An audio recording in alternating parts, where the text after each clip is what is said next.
Hello, amazing ladies in business. Welcome to the HerStory podcast. I am your host, Kylie King, the founder of Australian Ladies in Business Initiative.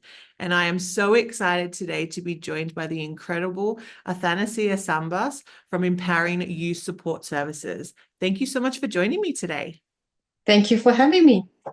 So let's kick it off. Let the listeners know. Tell us a bit about yourself and what you do. So my name is Athanasia. They do call me Sia for short because it is hard to pronounce. I am the founder of Empowering Youth Support Services. It's a disability service based around support coordination. So just support coordination, or do you work with support workers as well? I work with support workers. I do support coordination. We specialize in support coordination, domestic assistance, social and community participation, and short-term respite, and of course, personal care. Beautiful. So what does some of that mean? So say I'm not that cluey on the disability industry. Okay, so in regards to support coordination, we're assisting the participants to get providers for the items that they're wanting to achieve. For example, if they're needing physiotherapy, we allocate physiotherapists. If they're needing speech therapy or if they're needing a new provider for social participation. Beautiful. And then what about in regards to the support worker side of that? Is that much different to the support coordination? Very much so. So for support, when it's support work, it's basically assisting the participant in their daily needs and to achieve their goals. When it comes to personal care, it's assisting them to learning to look after themselves, hygienic, either teaching them to meal prep, teaching them to do little small items that will help them with their daily lives. And you mentioned that you also offer like a short-term respite. So is that for the client? Is it for the client's family? Like what does that entail?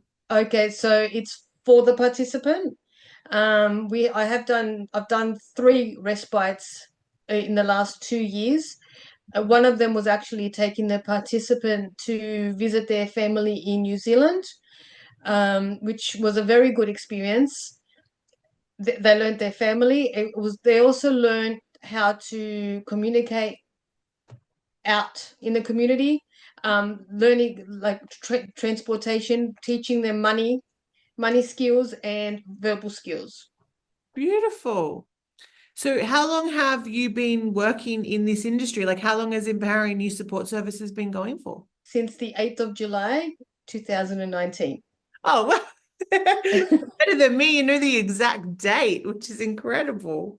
So, what got you started in this? Like, what got you to start the business? Oh, well, I've been working in the disability sector at least 14 years now. What the reason why I started the business was through my partner. He motivated me to go out onto my own because I'm a home family orientated person. I when I'm with my participants, I like to show compassion and I like to I, I'm unique in a different way than when out with other providers. Mhm. So, what would you say? So, I guess that's your unique selling point. So, how are you different? Just because you're amazing, or because you look at things a different way, or? I look things a different way. I look at things in the way of a participant's eyes, working out different ways that they can still do everyday things in life. So with Chris, he can't walk for long distances, but we have the most Chris, sorry, being my fiance, everyone. um, as I was saying that, he can't run or walk, but when we're out and about into the community, we we go crazy, finding different ways of doing different things. Beautiful. Cool. So, you can see other opportunities for them to really go out and do what they want to do and, be a part of society. Yes, definitely. Fantastic. So, what do you love about what you do? Like, what keeps you motivated? My participants is what keeps me motivated. I love waking up in the morning. I love going to work. I love being around my participants. I don't see them as my participants. I see them as family. So, as you said, back in 2019 when you started the business, what has been your biggest challenge so far? My biggest challenge since starting the NDIS, since starting my business would be the NDIS, the changes that are happening um, in the industry, um, knowing knowing that what I know now, being that you don't have to have everything prepared. Like every day is you're learning every day. You're actually it's not the participants learning from you. You're actually learning from the participants. Hmm. Yeah, no, that's an incredible thing there because, yeah, you are learning different things about them and how they see things and what they're after. So, no, that's awesome. That's an awesome way to look at it. What has been your biggest achievement so far in business? My biggest achievement, again, my participants, seeing the way that they have grown.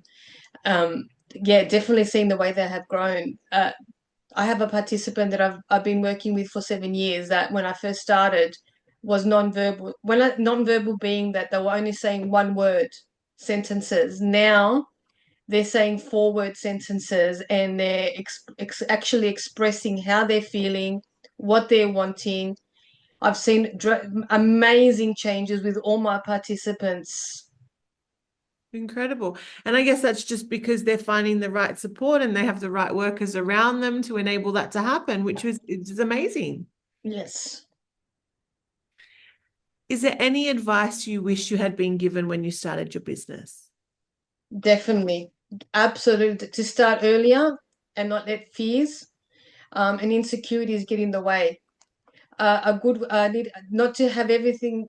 Like basically, when I first started, I was stressing because I didn't have everything ready at the time. But be knowing now,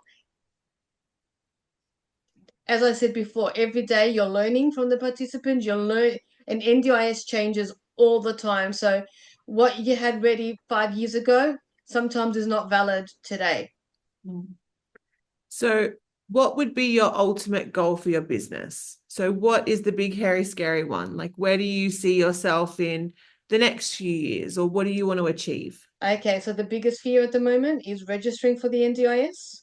Hmm. I'm wanting to increase my staff numbers, Yeah. so wanting to get more participants on board.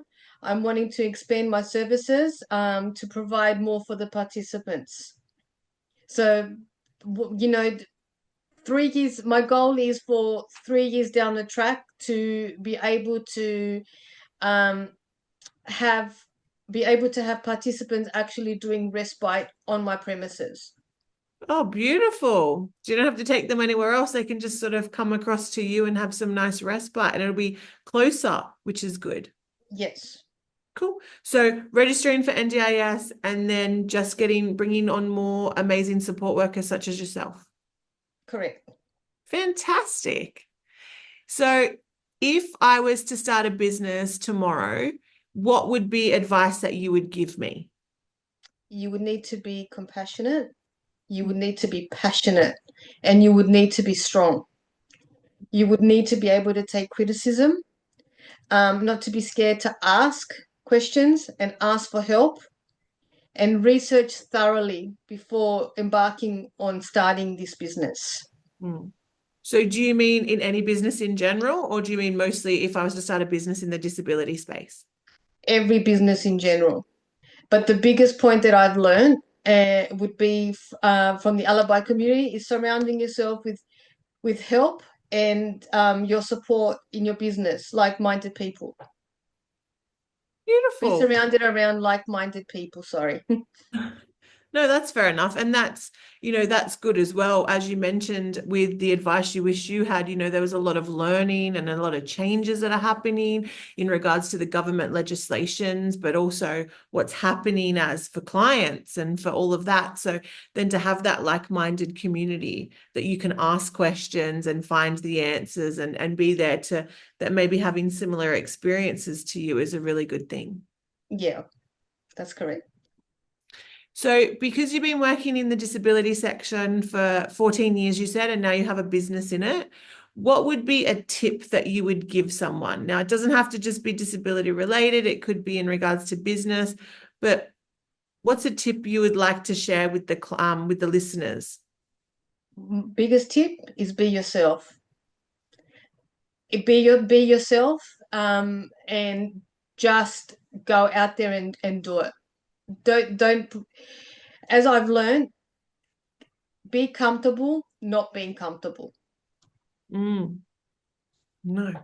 that's a really good piece of advice. Be okay. Yeah, be comfortable with not being comfortable. Sit in that uncomfortable for a while and see how it goes, and then increase with it. Correct. Beautiful. Well, thank you so much for joining me today, sharing your journey, your challenges, your achievements, and everything. I know that the ladies are going to get a lot from it. So thank you so much. Where do we stalk you? And you can stalk me on Facebook, under Empowering Youth Support Services, and Instagram. I am currently in the process of creating a website for Empowering Youth Support Services, so hopefully I'll be able to advertise that too. Fantastic. Awesome. And Empowering Youth Support Services on Facebook and Instagram, you'll also find Athanasia or see her in the community of Australian ladies in business. So go and check her out and give her a like. Thank you so much for joining me today. Thank you for having me, Kylie.